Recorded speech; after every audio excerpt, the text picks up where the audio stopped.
भने उहिले एउटा गाउँमा एक जोडी बुढाबुढी बस्थे।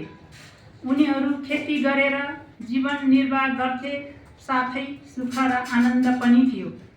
उनीहरूमा एक दिन उनीहरूको छेउमा एउटा धुत्त स्याल आयो। स्यालले बुढाबुढीलाई के गर्दै हुनुहुन्छ भनेर सोध्नुभयो। बुढाबुढीले कर्कलो रोप्ने तयारी गरिएको बताए। स्यालले पिडालु उसिनेर टपरीमा हाली सोको छेउमा सिन्का गाडेर रोपेमा कर्कलो राम्ररी सप्रिन्छ भन्ने सल्लाह दियो। बुढाबुढीले पनि होला तान भन्ठानेछन्। स्यालकै सल्लाह अनुसार साँझपख पिडालु उसिनेर रोपे। धुत्त स्यालले अन्य स्यालहरूलाई समेत त्यस रात जम्मा पार्यो। उनीहरूले बारीभरि रोपेका सबै पिडालहरू खाए।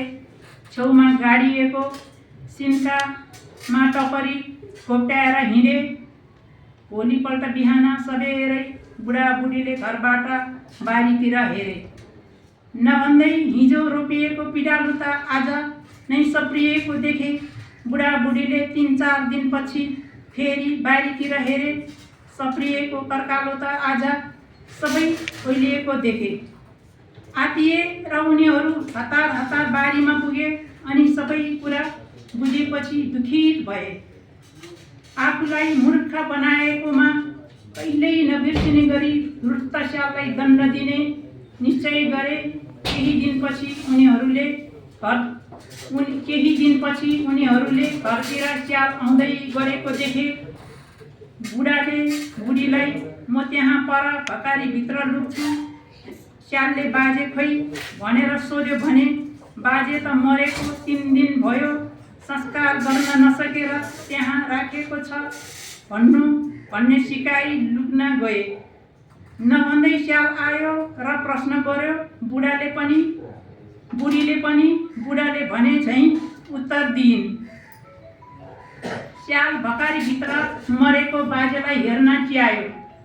स्यालले जसै भकारीभित्र के च्याएको थियो त्यसै बुढा बाजेले स्यालको नाक खुर्पाले चट्टै काटिदिए। काटिएको नाक लिएर पिडाले स्याल हुँ भन्दै करायो। बुढी समक्ष अन्य स्यालहरू पनि एक गरेर उपस्थित भए। बुढीले बाजे मरेको रोएको बताइन्। खै भनी अन्य स्यालहरू पनि क्रमशः भकारीभित्र चिहाउन थाले। यसै मौकामा बुढा बाजेले प्रत्येक स्यालको नाक काटिदिए, जसले गर्दा सबै स्यालको नाक थेप्चो भयो र कराउँदा एक भिन्दै खालको आवाज निस्कन थाल्यो। भन्नेलाई फुलको माला, सुन्नेलाई सुनको माला, यो कथा वैकुण्ठ जाला भन्ने बेलामा मुखैमा आइहाल। धन्यवाद। यस सभाकक्ष जो मञ्चमा आसीन हरेक दृष्टिकोणले विशिष्ट व्यक्तित्वहरू र दर्शक दीर्घामा रहनुभएका अति विशिष्ट व्यक्तित्वहरू, आजको यस कार्यक्रममा मलाई अवसर दिएर यहाँहरूले ठुलो गुण लगाउनु भएको छ। यसमा म हार्दिक आभार व्यक्त गर्दछु। अब आज रमाइलो पनि मलाई लागेको छ, खुसी पनि लागेको छ र म सङ्कटमा पो हुन्छु कि भन्ने पनि मनमा लागेको छ। यसको कारण म खुलाउँदै जानेछु अहिले। र अब यसै सन्दर्भमा आजको यो कार्यक्रमलाई हेर्दाखेरि हामी नेपाली हौँ, सबै तामाङ वर्गको उपस्थित छ। तर म चाहिँ ब्राह्मण वर्गकी भएकाले सङ्कट पर्ला कि मात्रै भनेकी हुँ, तर हामी नेपाली हौँ, सङ्कट पर्दैन। अब सङ्कट नपर्ने प्रुफ पनि म दिलाउँछु यहाँहरूलाई। म काठमाडौँमा जन्मेको व्यक्ति होइन, म पूर्वी नेपालको व्यक्ति हुँ। त्यसकारण मेरा छिमेकीहरू राई लिम्बू जाति पनि छन् र तामाङ जाति पनि छन्। तामाङ जातिसँग मेरो अत्यन्त घनिष्ठ मित्रता एवं नाता नै भन्छौँ हामी। गाउँले दाजुभाइ दिदीबहिनीलाई हामी सहोदर दाजुभाइ दिदीबहिनी सरह नै मान्छौँ र तामाङ जातिका दाजुभाइ दिदीबहिनीहरू पनि बाल्यकालका साथीहरू नै थिए।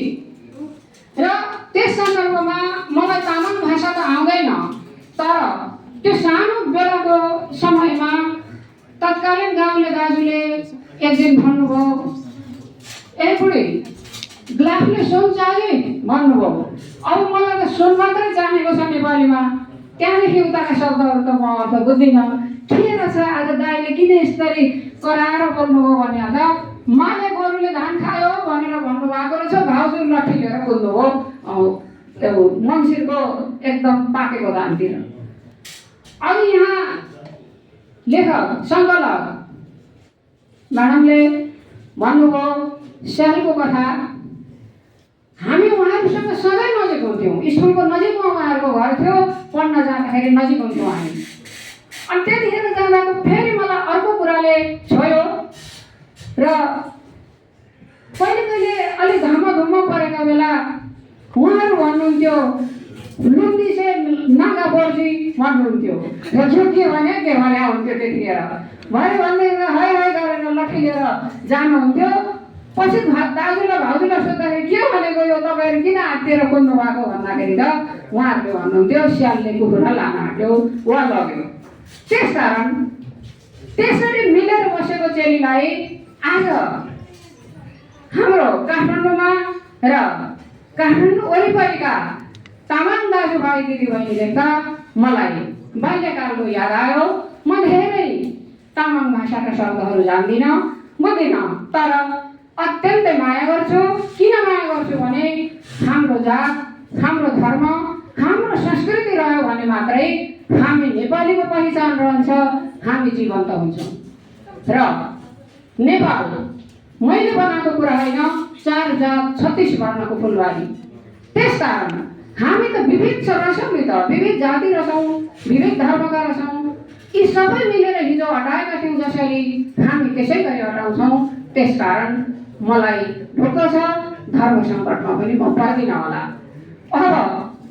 अब चाहिँ म विषयतिर जान्छु र विषयतिर जाँदा मलाई अघि गुरुङ सरले औल्याइदिनु भयो सैद्धान्तिक खण्ड र पाठ्यक्रममा रहन सक्छ या सक्दैन।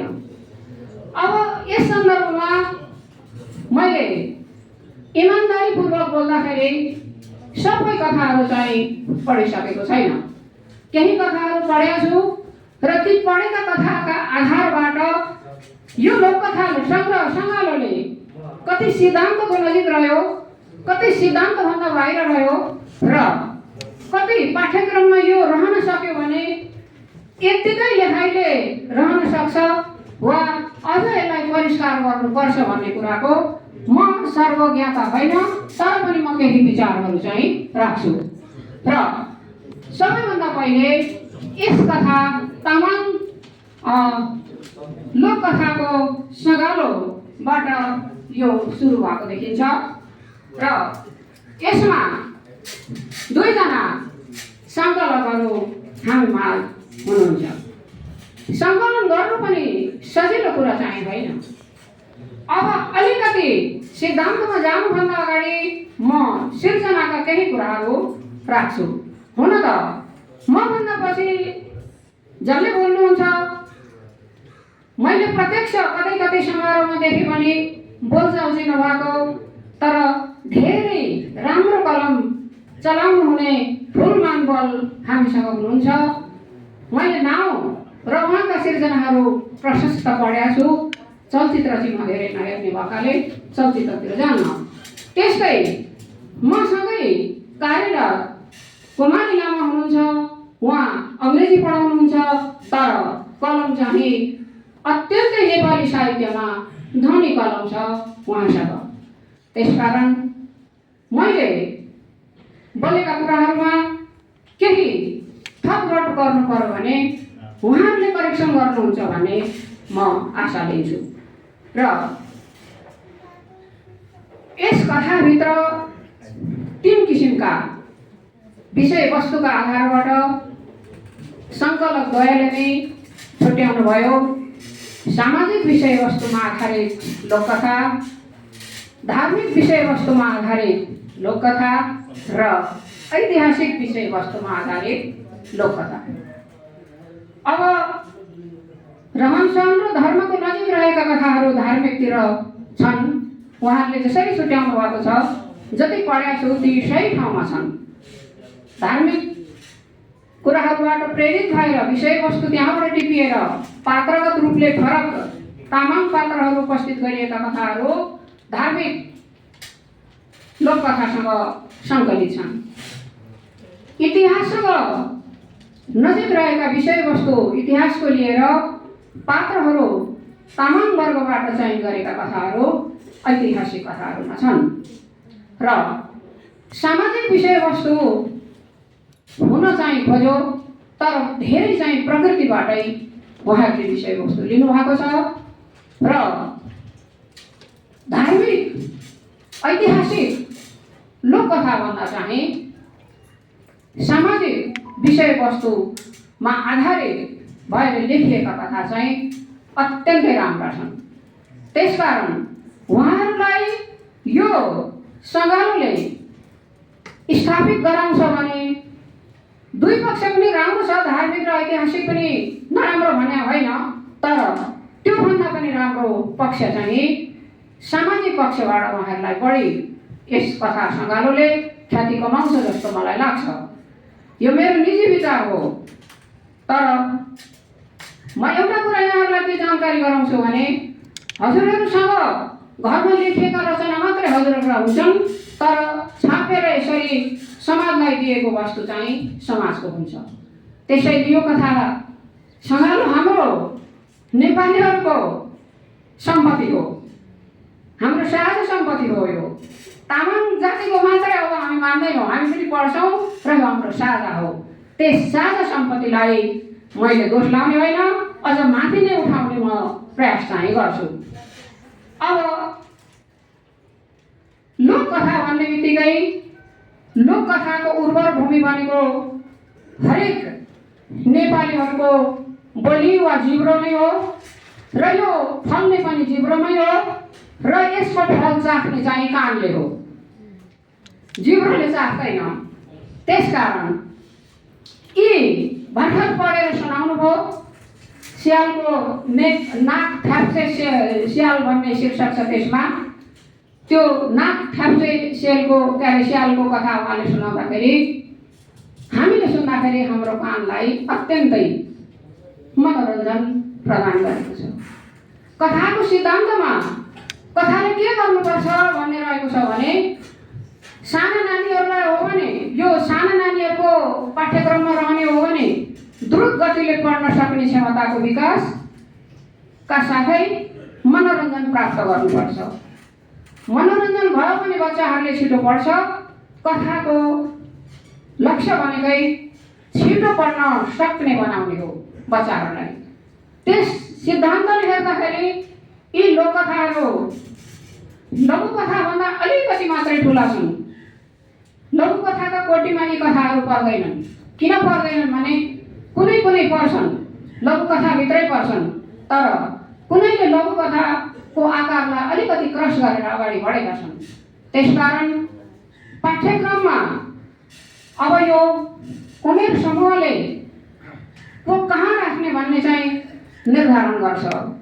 बच्चा 1, 2, 3 क्लासमा राख्ने वा त्योभन्दा माथि राख्ने, जति जति माथि जान्छौँ त्यति त्यति फराकिलो दृष्टिकोण बन्दै जान्छ पाठ्यक्रमको।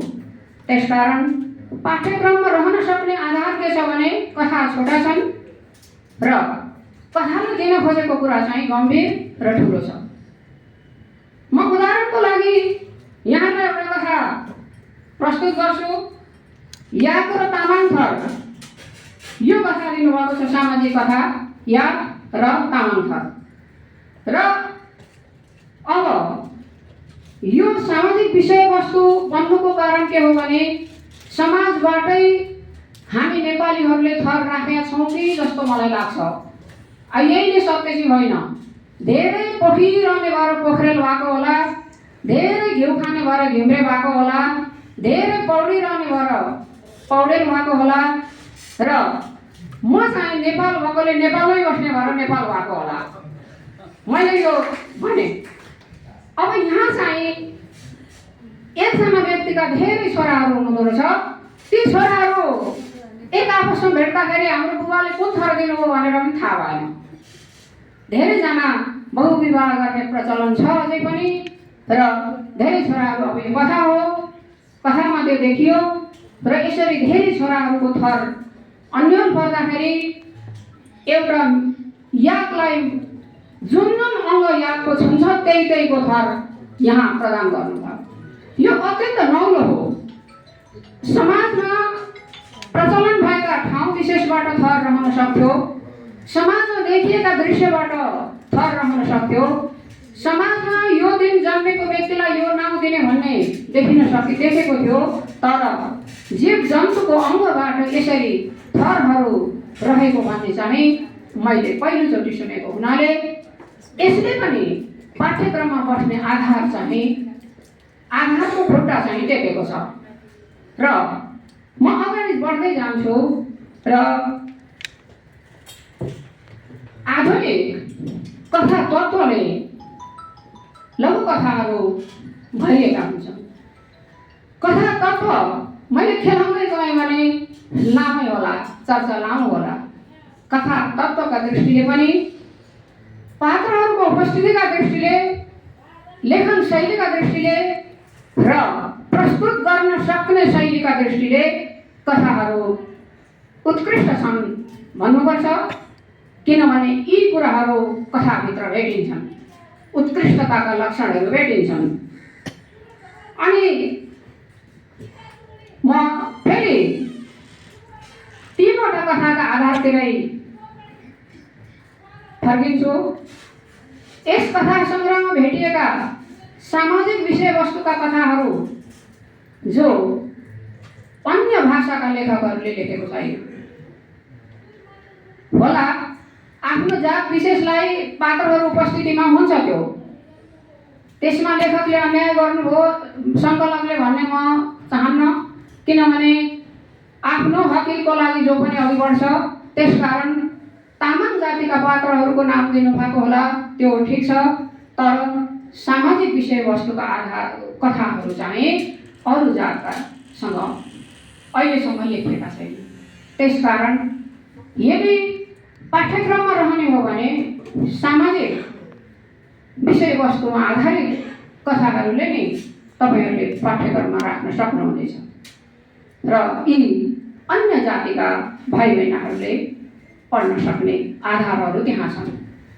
र यसै गरी ऐतिहासिक विषयवस्तुका कथाहरू राम्रा छन्, तर यी धेरैपल्ट धेरै ठाउँमा प्रस्तुत भएर आएका छन्। यी कुराहरू चाहिँ विषयवस्तु चाहिँ कथाको विषयवस्तु चाहिँ धेरै ठाउँ प्रस्तुत भयो, तर प्रस्तुति शैली चाहिँ यहाँ नयाँ छ। विषयवस्तु चाहिँ भेटिन्छ अन्त पनि र पढेका हौँ हामीले। र यसै गरी धार्मिक पनि, यो धार्मिक दृष्टिकोणमा चाहिँ कस्तो हुँदो रहेछ भने, मैले अघि पनि मेरो ब्याकग्राउन्ड तपाईँहरूलाई बताएको छु। म लिम्बू संस्कृतिको पनि केही उहाँहरूले गर्दाखेरि बोलाउनुहुन्थ्यो, जाइन्थ्यो, देखिन्थ्यो। तामाङको पनि त्यो बोलाउनुहुन्थ्यो, जाइन्थ्यो, देखिन्थ्यो। म ज्ञाता होइन, देखेका कुरा मात्रै। कतिपय धार्मिक कुराहरूमा तिनै एउटा भगवान शिवलाई तामाङले आफ्नो हिसाबले, राई लिम्बूले आफ्नो हिसाबले र छेत्री बाहुनले आफ्नो हिसाबले प्रस्तुत गर्छन्, तर भगवान चाहिँ एउटै हो। त्यसकारण यहाँ पनि भगवान चाहिँ एउटै जस्तो भेटिन्छन्, यहाँका प्रस्तुति शैली चाहिँ फरक छ। यो मात्रै फरक छ, किनभने भगवान त आखिर एउटै हो, सबैले मान्ने भगवान नै हो। बुद्धलाई जुन दृष्टिकोणले हेरे पनि बुद्ध भगवान नै हुन्। हामी पनि बुद्ध भनेर मान्छौँ, यहाँहरूले पनि बुद्ध भनेर मान्नुहुन्छ।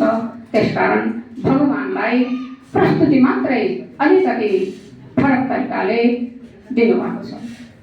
अब अघि नै हाम्रो लोककथा सङ्कलक म्यामले भन्नुभयो, यसमा हामीले रचना गरे होइन, जनध्वनिलाई टिपेर हामीले सङ्घालो मात्रै पुस्तौँदेखि रहेका कुराहरूलाई ल्याएका हौँ भन्नुभयो। र यसमा के हुन्छ भने सिर्जना तपाईँहरूको होइन, तर यसमा सृजनात्मक क्षमता भएन भने यो पनि रसिलो हुँदैन। यसमा सृजनात्मक क्षमता, सृजनात्मक बान्ती यसभित्र छ। सृजनात्मक बान्ती कहाँनिर यहाँ धेरै मौलाएको छ भन्नुहुन्छ भने शैलीमा, शैलीगत रूपमा। शैलीले भाषालाई पनि सुन्छ, शैलीले अर्थलाई पनि सुन्छ, शैलीले प्रस्तुतिकरणलाई पनि सुन्छ। शैली यावत ठाउँमा हाबी हुन्छ साहित्य सिर्जना गर्दाखेरि।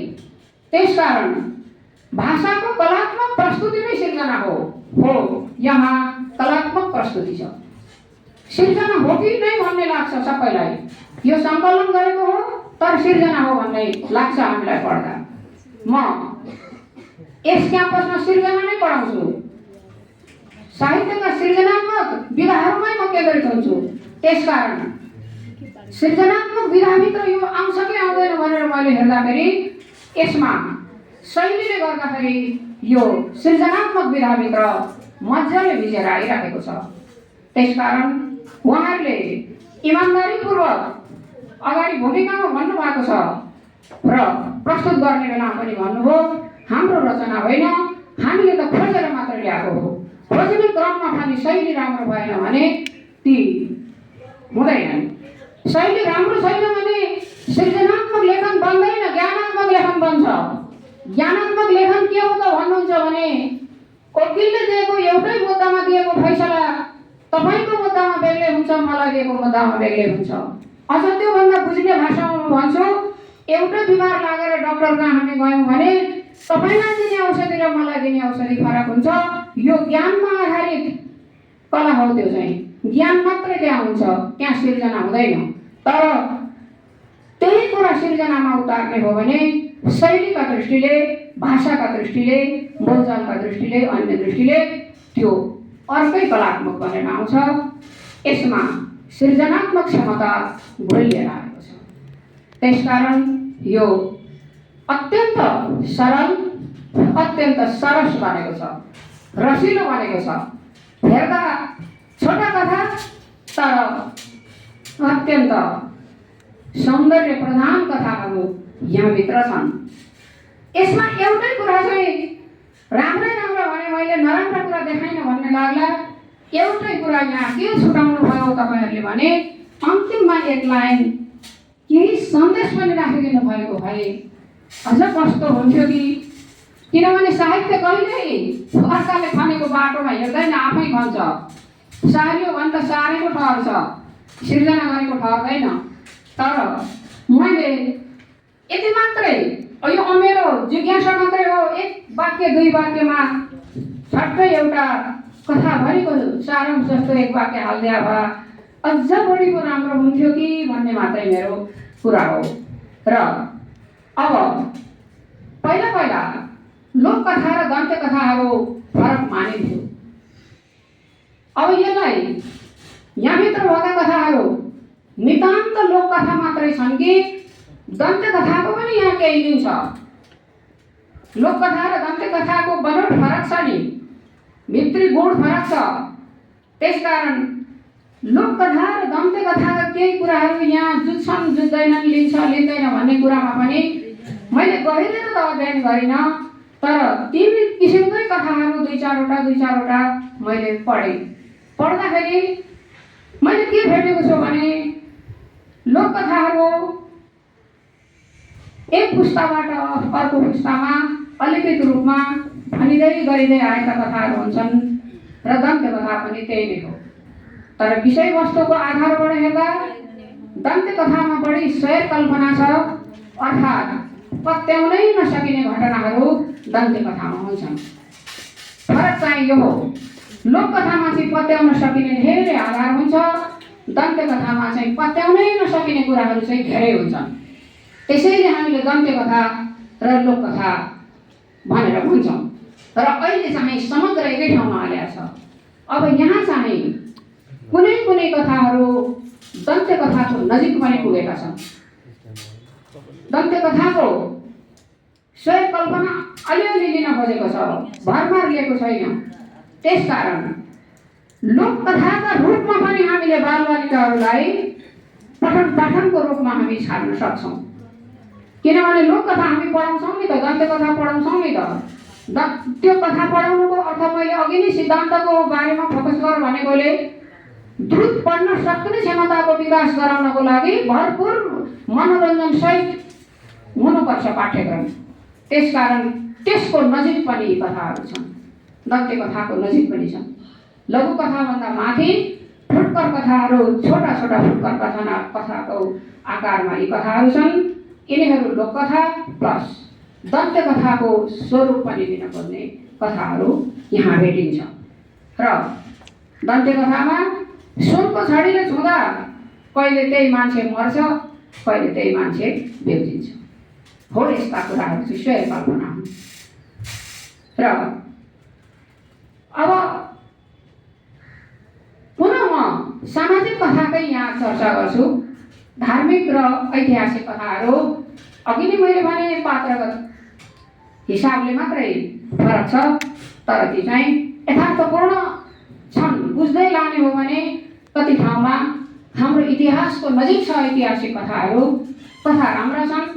यी कथाहरूलाई पनि हामीले पाठ्यक्रममा छाड्दा नहुने होइन, हुन्छ। झन् इतिहासको ज्ञान पनि उनीहरूले भेट्छन् पाठ्यक्रमका नानीहरूले।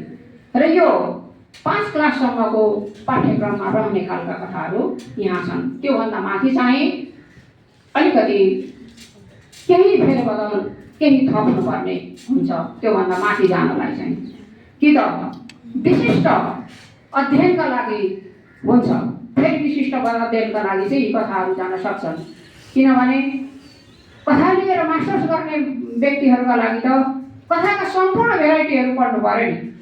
त्यस हिसाबले कि त माथिल्लो लेभलमा पाठ्यक्रममा रहन सक्छ, स्कुल लेभलमा रहने भने 5 क्लाससम्मका कथाहरू, 5 क्लाससम्मको पाठ्यक्रम यहाँभन्दा माथि जाँदैन। यी कथाहरू त्यहाँ हुन्छ। र हामीले बाल्यकालमा सुनेका कथाहरू बाल्यकालमा आफ्नै वरिपरिका ठाउँहरूको बयान गरेर कथा हाल्थे, तर यस कथामा चाहिँ तिनै सुनेका विषयवस्तुहरूलाई ठाउँ र पात्रगत हिसाबले फरक तरिकाले चिनाइएको छ। र यसरी समग्रमा हेर्दाखेरि सामाजिक कथामै म फेरि केन्द्रित रहेँ। योन्जन गोरु र खेतीपातीको सुरुवात जो पृष्ठ 28 र 29 मा छ। यो कथा सङ्गालको पृष्ठ 28 र 29। यो पनि मलाई अत्यन्तै रमाइलो पनि लाग्यो र नौलो पनि लाग्यो। किनभने खेतीपातीको सुरुवात गर्दा कसले कसरी गर्ने भन्ने कुराको मैले यस्तो किसिमको सुरुवात भएको अन्य कथाहरू म अहिलेसम्म भेटेको थिइनँ। यो नयाँ कुरा छ यहाँ। त्यसकारण अत्यन्त रमाइलो कुरा पनि त्यहाँभित्र छ। यसले यसो गर्ने, यसले गोरुले यसो गर्ने, मालिकले यसो गर्ने, कामदारले यसो गर्ने भनेर त्यहाँ मजाले एउटा नियम बनाइएको छ। र त्यो नियम पालना गर्ने हो भने हाम्रो कृषि क्षेत्र माथि उठ्छ। यही कुरालाई हामीले पाठ्यक्रममा हाल्यौँ। हाम्रा नानीहरू खेतीपाती गर्ने क्षेत्रका परेछन् भने यसले काम लाग्ला। एकातर्फ ज्ञान, अर्कातर्फ मनोरञ्जन, दुईटै कुराहरू कथाले दिइराखेको छ। त्यसकारण हरेक कथाहरू, मैले जति कथाहरू पढेँ, कथा सबै राम्रा सामाजिक विचारधाराका कथाहरूले नै उहाँहरूलाई स्थापित गर्छ, उहाँहरूलाई उहाँहरूको पहिचान कायम राख्छ। यिनै कुराहरू यस सङ्गालोभित्र मैले देखाएको छु। कथा, छोटा कथाहरूको सङ्गालो अत्यन्त राम्रो छ, उत्कृष्ट छ। सुरुमा मलाई लागेको थियो तामाङ लोककथा सङ्गालो भन्दा मैले के जान्नुला के भने, तर सबै भाषाभाषीका पाठकहरूका लागि यो कृति उत्कृष्ट छ, सरल छ, सहज छ र अत्यन्तै सरस पनि छ। यी तीनटै कुराहरूले यो परिपूर्ण छ। त्यसकारण कथाको सैद्धान्तिक हिसाबले पनि यस कथामा दोष लाउने त्यति धेरै ठाउँ छैन। र अहिले वर्तमान सन्दर्भमा भन्नुहुन्छ भने म मात्रै जान्ने, म मात्रै राम्रो भन्ने किसिमको मान्छेले व्यक्त गर्छन्। तर त्यो होइन। आफै मात्रै जान्ने थियो भने त संसारको सबै कुरा आफैले गरे भइगयो नि त। अरूलाई किन गर्नु पर्यो? आफू केही पनि नगर्ने, आफ्नो कलम कहिले पनि उठाउन सार्न नसक्ने, अर्काको कलमलाई सधैँभरि दबाइरहने व्यक्तिको हाम्रो लागि आवश्यक छैन। त्यसकारण सबै कथाहरू राम्रा छन्। सबै कथाहरू यदि पाठ्यक्रमको लागि छानिए छन् भने थोर बहुत परिष्कार गर्नुपर्छ र यसमा राखिएका शब्दहरू कुनै शब्दहरू पनि अश्लील छैनन्, कुनै शब्दहरू जटिल पनि छैनन्, डिक्सनेरी पल्टाएर हेर्नु पनि छैनन्। कता कति तामाङ शब्द राखे पनि ब्राकेटमा नेपाली शब्दहरू राखेर यो भनेको यो हुन्छ भनेर देखाएको छ। त्यसकारण यो कथा सँगालो लिएर बस्दाखेरि शब्दकोश लिएर बस्नु पर्दैन। यो हिसाबले सरल, रोचक, आकर्षक यो तिनटै कुराहरू यहाँभित्र छन्। म यस कथाका सङ्कलकद्वयलाई आगामी दिनमा अझ राम्रा, अझै सबैलाई हुने खालका कथाहरू सङ्कलन गर्नुहोस्। हामीलाई पनि एउटै जात धर्म भनेर, नेपाली भनेर चिनाउने अवसर दिनुहोस्। तामाङ दाजुभाइ, म बाहुनी बहिनी, चेली बहिनीको एउटै आवाज आओस्। हामी सबै नेपाली हौँ, मिलेर बस्नुपर्छ र यहाँहरूलाई हार्दिक बधाई दिन्छु। सङ्कलकद्वयलाई यहाँहरूको कलम अझ माथि जाओस्, परिष्कृत होस्। आज तपाईँहरूले खोजेर ल्याएको उत्कृष्ट सँगालो हाम्रो हातमा आइपुगेको छ। यस्तै सामग्रीहरू अरू पनि पढ्ने आशा राख्छौँ हामी आगामी दिनहरूमा र तपाईँहरूको कलम अझ अगाडि बढोस् भन्दै म अब मैले छुटाएका बाँकी कुराहरू मभन्दा पछाडिका वक्ताहरूले ल्याउनुहुन्छ भन्ने आशाका साथ मैले जे जस्तो बोलेँ। यदि तपाईँहरूलाई असहज लाग्यो भने व्यक्तिगत सोच्नुहोस्, सहज लाग्यो भने हामी सबैको साझा हो भन्ने ठान्नुहोस्। धन्यवाद। आजका प्रमुख अतिथिज्यूलाई म हार्दिक अनुरोध गर्दछु।